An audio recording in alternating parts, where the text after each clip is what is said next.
இஸ்லாமியர்களின் முக்கிய பண்டிகையான புனித ரம்ஜான் இன்று நாடு முழுவதும் வழக்கமான உற்சாகத்துடன் கொண்டாடப்படுகிறது.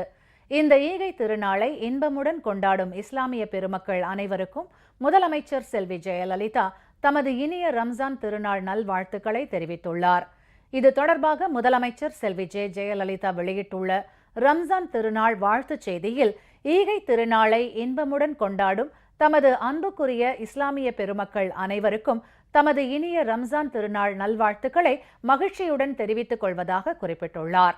ரமலான் மாதத்தின் 30 நாட்களும் இஸ்லாமிய பெருமக்கள் நோன்பிருந்து ஏழைகளின் பசி துன்பத்தை தாமும் அனுபவித்து ஏழை எளியோருக்கு உணவு அளித்து எல்லோரும் எல்லா நலமும் பெற்று இன்புற்று வாழ்ந்திட இறைவனை தொழுது ரம்ஜான் பண்டிகையை சிறப்புடன் கொண்டாடி மகிழ்வார்கள் என முதலமைச்சர் செல்வி ஜெயலலிதா தெரிவித்துள்ளார்.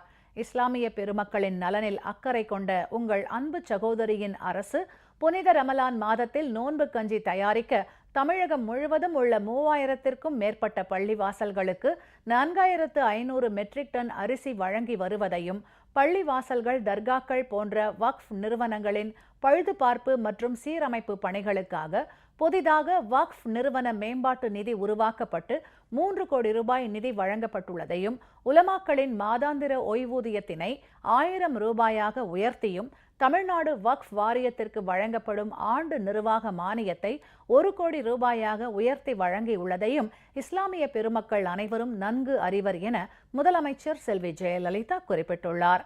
அனைவரிடத்திலும் அன்பு காட்டுங்கள், பிறருக்கு உதவி புரியுங்கள், சகோதரத்துவத்துடன் வாழ்ந்திடுங்கள் என்ற நபிகள் நாயகம் அவர்களின் போதனைகளை மனதில் கொண்டு வாழ்ந்திட உறுதி ஏற்போம் என்று கூறி இஸ்லாமிய பெருமக்கள் அனைவருக்கும் தமது ரம்ஜான் திருநாள் நல்வாழ்த்துக்களை மீண்டும் ஒருமுறை உரித்தாக்கிக் கொள்வதாக முதலமைச்சர் செல்வி ஜெயலலிதா தெரிவித்துள்ளார்.